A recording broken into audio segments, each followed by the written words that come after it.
விடியல் தரும் விளையாட்டு பலம். நேற்று 5வது மிருதிமான நாள்.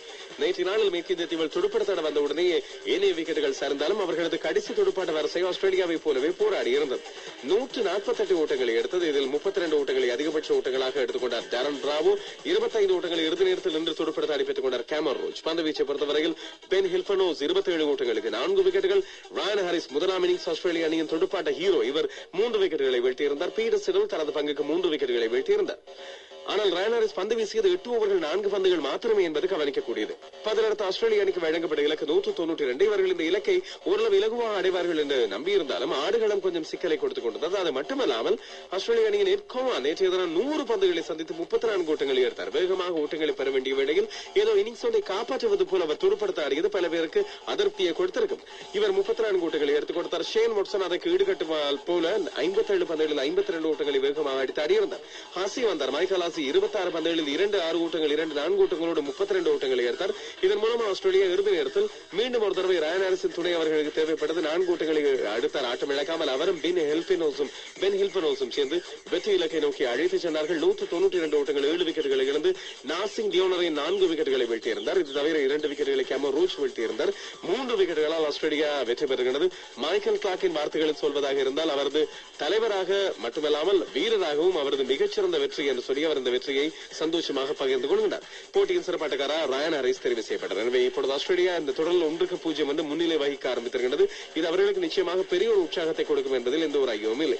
பார்க்கலாம் தொடர்ந்து ஆஸ்திரேலியா இதன் அடிப்படையில் இந்த தரப்படுத்தலில் முன்னேறுவதற்கான வாய்ப்பையும் ஏற்படுத்த போகின்றதா என்று சொல்லி அடுத்து நாங்கள் இணைய செய்திகளை இருந்தால் நேற்றைய தினம் ஐபிஎல்லின் 12வது போட்டி இடம்பெற்றது. மும்பை இந்தியன்ஸ் ராஜஸ்தான் ராயல்ஸ் அணிகள் விளையாடிய போட்டி மும்பை வான்கேடே மைதானத்தில் இடம்பெற்றது. மும்பை இந்தியன்ஸ் 27 ஓட்டங்களால் வெற்றி கிட்டியது. அவர்களது உண்மையான அந்த துடுப்பாட்ட பலமும் அவர்களது அணியின் சமச்சீர் தன்மை நேற்றைய தினம் தெளிவாக வெளியாகி இருந்தன. குறிப்பாக சச்சின் டெண்டுல்கர் தொடர்ந்து காயமடைந்திருக்கின்றனர். ஆனால் அதுக்கு ஈடுகட்டுமாற் போல ஏனைய துடுப்பாட்ட வீரர்கள் அடித்து ஆடுவதும் அதுபோல ரோஹித் சர்மா 21 ஓட்டங்களில் ஆட்டம் இழந்த பிறகும் ஏனைய துடுப்பாட்ட வீரர்கள் அதை கொண்டு சென்றதும் உண்மையில் சிறப்பான விஷயம். முதல் 2 போட்டிகளில் வெற்றி கிட்டி பலமான அணிகளில் ஒன்றாக விளங்கிய ராஜஸ்தான் ராயல்ஸ் நேற்றைய தினம் மண்கவியது. மும்பை இந்தியன்ஸ் முதலில் துடுப்படுத்தாடியது 20 ஓவர்களில் 197 ஓட்டங்களை எடுத்தது 6 விக்கெட்டுகளை இழந்தது. இதில் 64 ஓட்டங்களை வெறுமனை 33 பந்துகளை சந்தித்து பெற்றுக் கொண்டார் கேரோன் பொலார்ட். 4 ஓட்டங்கள் 6 ஓட்டங்களோடு அம்பாத்தி ராயுடு 47 ஓட்டங்களை எடுத்தார். 32 பந்துகளில் 3 ஓட்டங்கள் ஒரு 4 ஓட்டங்களோடு அதுபோல ரிச்சர்ட் லீவி 29 ஓட்டங்கள், ரோஹித் சர்மா 21 ஓட்டங்களை எடுத்திருந்தார். இறுதி நேரத்தில் ஹர்பஜன் சிங் 6 பந்துகளில் 18 ஓட்டங்களை ஆட்டம் இழக்காமல் எடுத்திருந்தார். 2 6 ஓட்டங்கள் ஒரு 4 ஓட்டத்தோடு. இதன் அடிப்படையில் வழங்கப்பட்ட இலக்கு ராஜஸ்தான் ராயல்ஸுக்கு 170. அவர்கள் ரொம்ப சிக்கல்பட்டிருந்தார்கள். குறிப்பாக பிராட் ஹாட்ஜை நிறுத்தி முதலாவது போட்டியில் துடுப்பாட்ட மூலமாக ராஜஸ்தான் ராயல்ஸுக்கு இதற்கு முந்தைய போட்டியில் வெற்றியை பெற்றுக் கொடுத்த அவரை நிறுத்தி உள்ளே கொண்டு வந்தார்கள் சுழல் பந்து வீச்சாளரான பிராட் ஹாட்ஜ். அவர் 2 விக்கெட்டுகளை வீழ்த்தியிருந்தாலும் துடுப்பாட்ட நேற்றைய தினம் அத்தியாவசியமாக தேவைப்பட்டிருந்தது ராஜஸ்தான் ராயல்ஸுக்கு. ராஜஸ்தான் ராயல்ஸின் விக்கெட்டுகள் விரைவாக சரிந்து கொண்டிருந்தாலும் 40 ஓட்டங்களை எடுத்திருந்தார் அஜ்யாங்கே ரஹானே. அவர்தான் இப்பொழுது செம்மஞ்சள் தொப்பியின் சொந்தக்காரராக இருப்பவர்.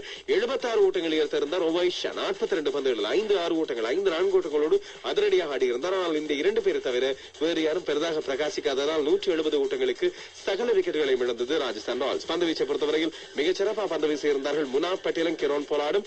கேரோன் பொலார்ட் 4 ஓவர்கள் 44 ஓட்டங்களை கொடுத்திருந்தார். ஆனால் 4 விக்கெட்டுகளை வீழ்த்தியிருந்தார். முனாப் பட்டேல் 3 ஓவர்கள் 4 பந்துகள் 28 ஓட்டங்களுக்கு 4 விக்கெட்டுகள். அவர் லசித் மாலிக் 4 ஓவர்களில் 13 ஓட்டங்களை மாத்திரமே விட்டுக் கொடுத்து 2 விக்கெட்டுகளையும் வீழ்த்தியிருந்தார். அவர் வந்தவுடன் ஒவைஷாவின் விக்கெட்டை வீழ்த்தியது மிகப்பெரிய திருப்பு முனையாக அமைந்தது. இந்த போட்டியின் சிறப்பாட்டக்காரராக சகோதரி வீரரான கேரோன் பொலார்ட் தெரிவானால் என்ன ஒரு நாள் அவருக்கு நேற்றைய தினம் துடுப்பாட்டத்தில் 66 பந்து வீச்சில் 4 விக்கெட்டுகள் என்று ஒரு கலக்கி இருந்தார். இன்றைய தினம் 2 போட்டிகள் இடம்பெறவிருக்கின்றன. முதலாவது போட்டி சென்னையில் இடம்பெறுகிறது. சென்னை சூப்பர் கிங்ஸ் அணி ராயல் சேலஞ்சர்ஸ் பெங்களூர் அணியை சந்திக்கிறது. இரண்டாவது போட்டியில் கிங்ஸ் 11 பஞ்சாப் சந்திக்கிறது புனே வாரியர்ஸ் அணியை. புனே வாரியர்ஸ் என்பது மிக இப்பொழுது வெற்றிகரமாக சென்று கொண்டு ஒரு அணி. கிங்ஸ் 11 பஞ்சாப் அணிக்கு இதுவரை வெற்றிகள் கிடைக்கவில்லை. சென்னையும் ராயல் சேலஞ்சர்ஸும் கிட்டத்தட்ட ஒரே மாதிரியான ராசியை இப்பொழுது பெற்று நகர்ந்து கொண்டிருக்கின்றன. பார்க்கலாம் எப்படியாக இருக்க போனது. யுவராஜ் சிங் நேற்றைய தினம் மீண்டும் ஒரு மனம் திறந்த பேட்டி ஒன்றை கொடுத்திருக்கின்றார். இந்த புற்றுநோயானது தனக்கு நிறைய விஷயங்களை கற்றுக் கொடுத்திருக்கின்றது. வாழ்க்கையில் நிறைய நண்பர்களை பற்றி சொல்லியிருக்கின்றது. நிறைய விஷயங்களை தனக்கு சொல்லியிருக்கின்றது. வாழ்க்கையில் எவ்வாறு வாழ வேண்டும், எதிர்காலத்துக்கான வாழ்க்கை பாடங்களையும் தனக்கு கற்றுக் கொடுத்திருப்பதாக சொல்கின்றார் யுவராஜ் சிங். நல்ல விஷயம் நடக்கட்டும். அதுபோல நாங்கள் இப்பொழுது இன்னும் சில செய்திகளை பார்த்தோம் என்று சொன்னால் பஞ்சாப் கிங்ஸ் 11 அணியிற்காக இம்முறை விளையாட போகின்ற அசார் மஹமூத் பாகிஸ்தானிய சகோதர வீரர். அவர் இப்பொழுது பிரித்தானிய கடவுச்சீட்டை கொண்டிருக்கிறார். ஆனால் அவருக்கு இன்னும் இந்திய விசா கிடைக்கவில்லை என்று சொல்லப்படுகிறது. தொடர்ச்சியாக அவர் முயற்சி செய்து கொண்டிருப்பதாக சொல்லப்படுகிறது. இதுபோல ஆடம் கில்கிறிஸ்ட் சொல்கின்றார், இது அரசாங்கத்துக்கு உரிய விஷயம், தன்னை பொறுத்தவரையில் கருத்துக்கள் சொல்ல முடியாது.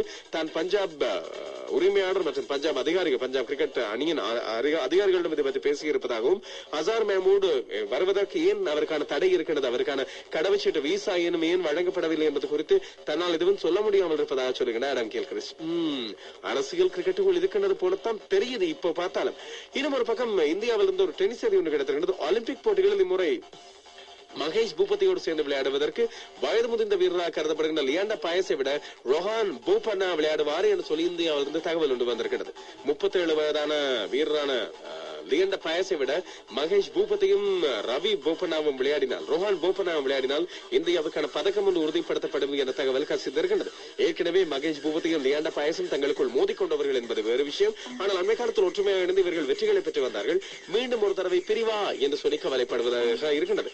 ஐபிஎல் பக்கமிருந்து இன்னும் ஒரு பரபரப்பு செய்தி வெளிவந்திருக்கிறது. அண்மையில் டெக்கான் சார்ஜர்ஸ் மற்றும் மும்பை இந்தியன்ஸ் அணிகளுக்கு இடையிலான போட்டியில் குமார் சங்கக்காராவின் ஆட்டம் இழப்பு குறித்து நடுவர்களோடு சர்ச்சைப்பட்டு நிறைய சிக்கல்களை தேடிக் கொண்டார்கள் முனாப் பட்டேலும் ஹர்பஜன் சிங். இதையடுத்து டேரன் லீமன் டெக்கான் சார்ஜர்ஸின் பயிற்றுவிப்பாளர் நேரடியாக மும்பை இந்தியன்ஸ் வீரர்களை பற்றி குறைப்பட்டிருந்தார். குறிப்பாக ஹர்பஜன் சிங், முனாப் பட்டேல் ஆகியோரை பற்றி இவர்கள் மிக மோசமாக நடந்து கொள்கிறார்கள், இவ்வாறு மைதானத்தில் நடந்து கொள்வது என்ற அடிப்படை அறிவை இவர்களுக்கு இல்லை என்று சொல்லி குறிப்பிட்டிருந்தார். மும்பை இந்தியன்ஸ் வீரர்களும் இப்பொழுது டேரன் லீமன் குறித்து தங்களது அதிருப்தியை வெளிப்படுத்தி இருக்கின்றார்கள். இவ்வாறு தங்களது வீரர்களை இழிவாக பேசி இருக்க கூடாது என்று சொல்லி இருக்கின்றார்கள். வெடிக்க போகிறது போல தெரிகின்றது சர்ச்சை. இன்னும் ஒரு கவலைக்குரிய செய்தி ஐபிஎல்லை பொறுத்தவரையில், ஐபிஎல்லின் கடந்த பருவகாலங்களை விட இம்முறை பருவகாலங்களில் முதல் வாரத்தின் போட்டிகளை கண்டுகளித்தவர்கள் எண்ணிக்கை மிக குறைந்திருக்கின்றன.